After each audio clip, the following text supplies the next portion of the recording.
بوابة شنقيط للأفلام والمسلسلات الصوتية تقدم حكايات ونكت يرويها لكم عبد الرحمن سالك.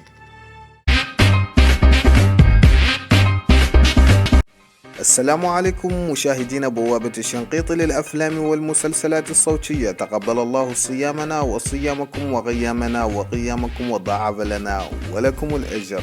اليوم جيناكم بنكتة جديدة إن شاء الله لا تنال إعجابكم. موريتانيين قرروا لعنهم يسافروا شورى أمريكا، وفعلا سافروا قاسوا أمريكا. اللي وصلوا المطار قرروا لعنهم يقبضوا تاكسي وعجين ابارتمان.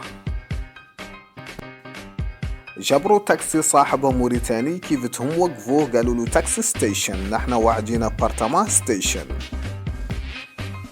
ركبهم صاحب تاكسي وقاس بيهم الابارتمان ونقزهم عنده. لين عاد الصباح قالوا عنهم واعدين المرسى. قضوا واعدين قدروه، جبروا نفس مولا تاكسي، شاروا عليه تاكسي ستيشن المرسى ستيشن. ركبهم مولا تاكسي وقاس بيهم المرسى. لين عادوا راجعين مشوا المرسى، جبروا مولي نفس مولا تاكسي، قالوا له تاكسي ستيشن، رجعنا لابارتمان ستيشن.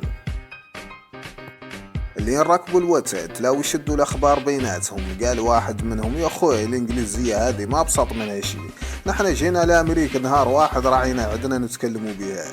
قالهم ولا تاكسي في جواب، كنت انا ماني موريتاني ستيشن، تعود انتم مريتوا ستيشن.